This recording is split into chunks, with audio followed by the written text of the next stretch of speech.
Mapuso na kailain naman nga disenyo, kagkadakoon sang maskara matamat na nga makita sa dalanon sang Bacolod City kadungan sang pagsaulog sa Maskara Festival 2024. Pamaagi sang paghimo sinihibalunta sa pagtutok na Eileen Pedreso.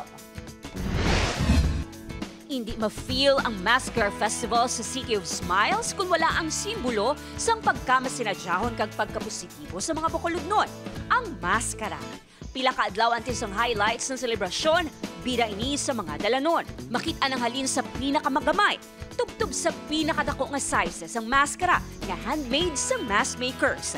Pero paano ay hand ma-achieve ang perfect design, forma, kag konsepto sini? Diri sa Barangay Singkang Airport, dinikada na nga nagaubra sa maskara si Reynaldo. First, gadya nga unubrahan mo, may mo kasang item sa clay. Kung maghimo ka sang item sa clay, ang clay na mo naman ang kuhaan mo mold. Pagkuha mo sang mold sang fiber o either nga silicone, pagka okay na sa amo naman ang pagpasad mo sa item ya. Pagkatapos mabutang ang fiber mat sa ulunmahan, ginasimpunan na inisang hardener o kung liquid chemical para magtiga. Diri na kagbutangan sa nagkalailain nga disenyo. Magluwas sa pagbaligya sa mga dalanon.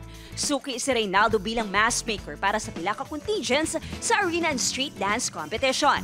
Ano man ang disenyo nga ginahatag kay Reynaldo, #KeriSinikuno. Ang iban nga kapahimo sa mga labot na sa iban nga lugar. Sa Taiwan, sa Thailand, diri sa kapahimo sang maskara, ang mga designer, mga choreographer. Diri sa plaza sa syudad, patok sa mga bisita ang cute maskara.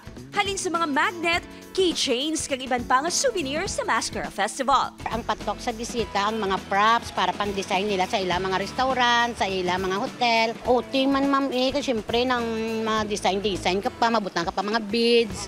From cute, tubtub sa dalago nga mga maskara, initanan, present sa City of Smiles. Wala na kuno sang iban pa nga makapayuhom sa local mask makers kasubong ni Reynaldo, kundi ang simple nga pagkilala sa produkto nga bunga sa ilang balhas kag masangkad nga imahinasyon. Upod kay Ruel Bangoy, Eileen Pedreso, Mon, Western Visayas.